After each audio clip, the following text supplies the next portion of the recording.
Good evening students. आज हम class 8 का जियोग्राफी का फर्स्ट चैप्टर रिसोर्सेज संसाधन के बारे में स्टडी करेंगे।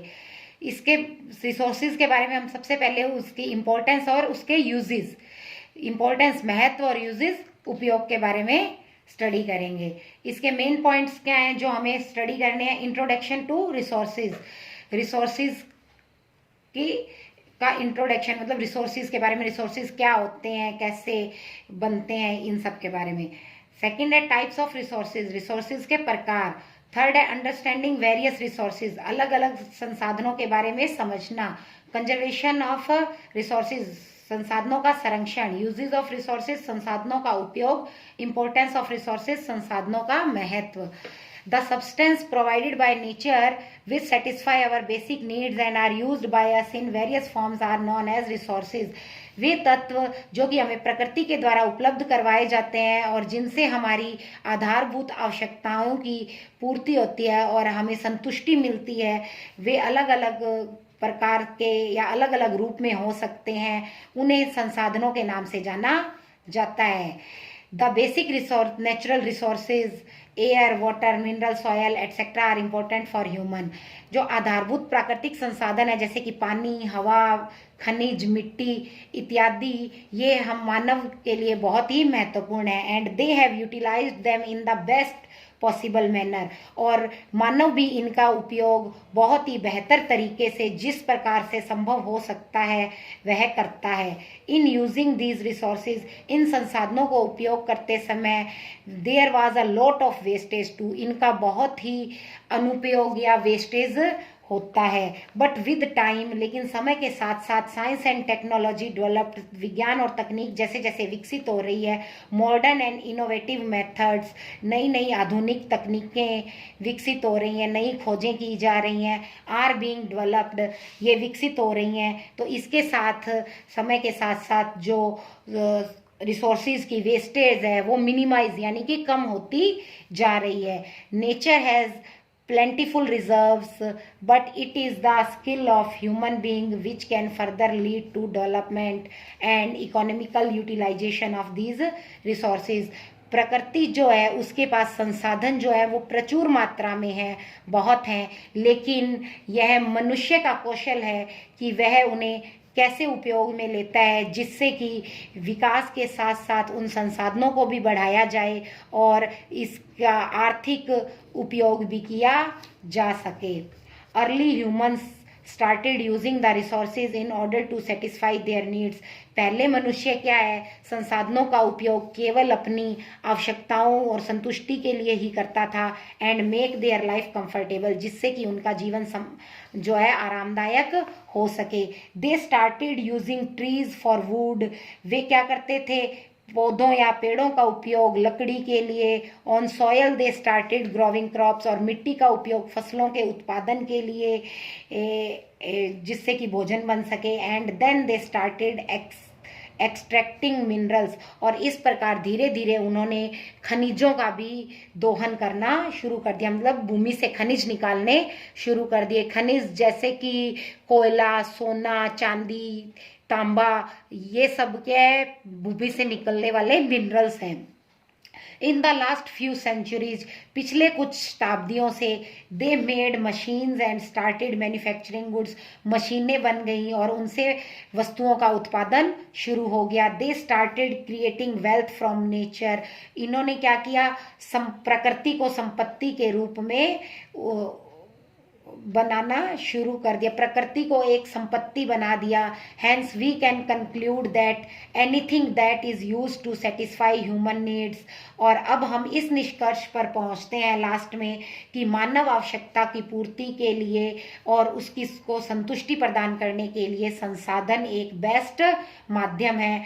Let us look at the few examples, इसके लिए हम यहाँ कुछ उदाहरण देखेंगे संसाधनों के।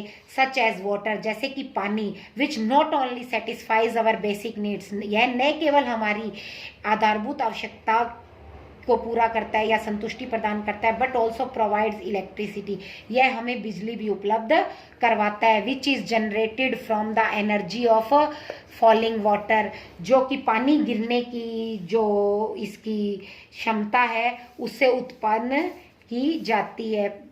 Wind is also use to generate electricity, हवा जो है वह भी इलेक्ट्रिसिटी बनाने के लिए उपयोग में ली जाती है। किसके द्वारा? विंड मिल्स के द्वारा। The need and greed of human beings is increasing day by day and so is nature being exploited to a large extent.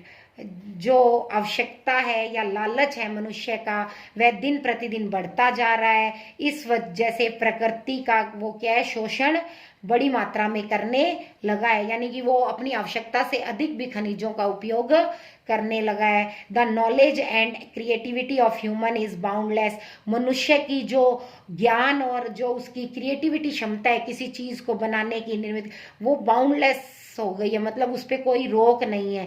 But the danger of grid is damaging the environment, लेकिन उसकी जो लालच है, वो लालच का जो खतरा है उसका, वो लगातार बढ़ता जा रहा है, जिससे कि पर्यावरण को खतरा है और हमारे पर्यावरण को लगातार नुकसान हो रहा है। The balance of nature is also getting disturbed, hence certain alternate ways and means should be considered to preserve and maintain the balance of nature.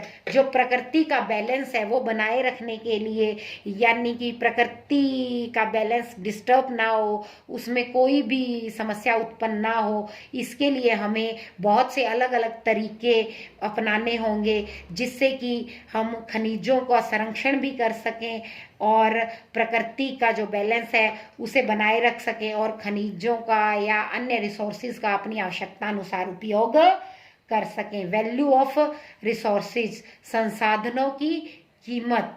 The worth of an object और a resource is known as the value of the same.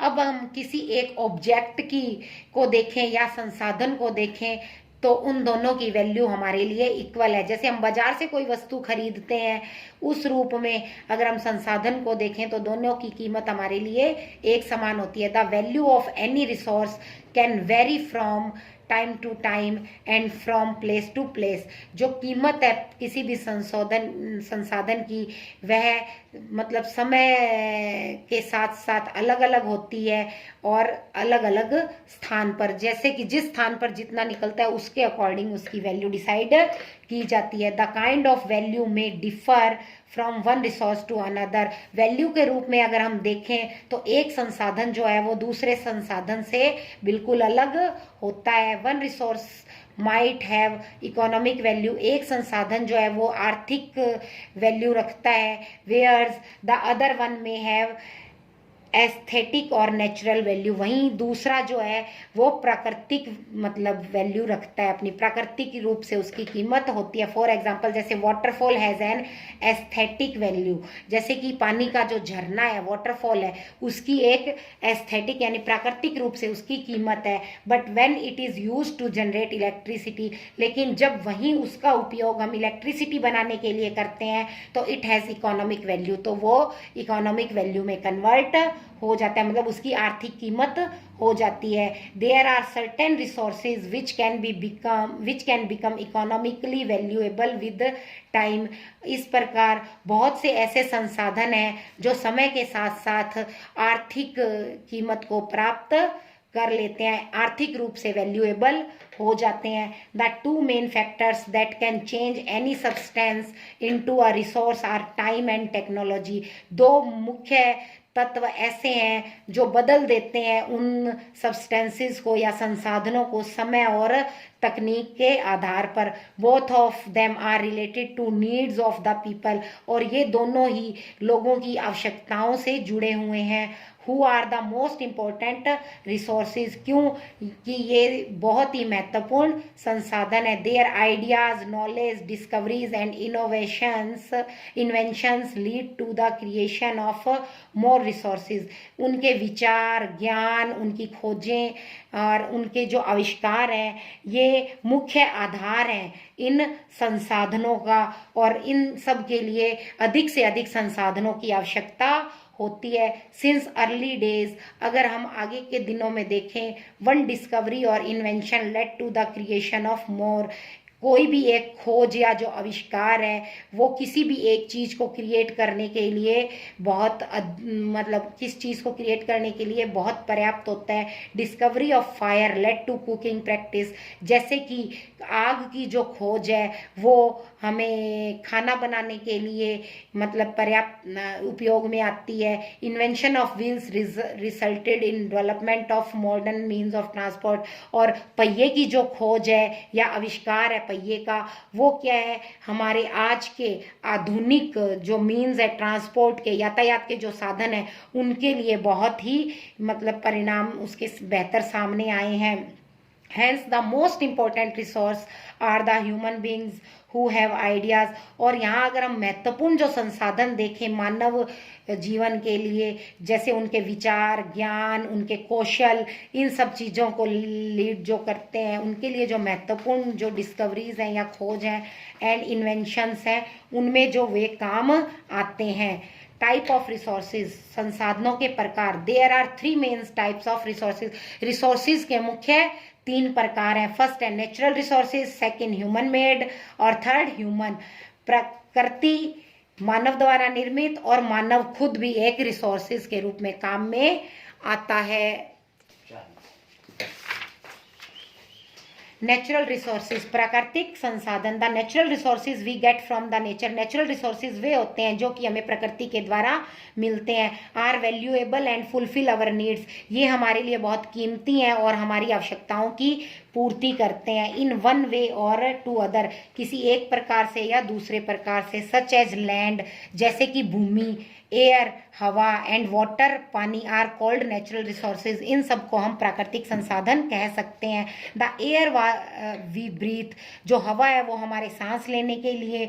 The soil where we grow plants, और जो मिट्टी है वो हमारे लिए पौधे मतलब उत्पादित करने के लिए। The water which we have in our lakes, पानी जो कि हमारे लिए झीलों, तालाबों, समुद्रों या सागरों में होता है। Other water bodies are precious natural resources, इसी प्रकार दूसरे जो जल संसाधन है वह भी हमारे लिए बहुत ही महत्वपूर्ण और प्रीशियस प्राकृतिक संसाधन है।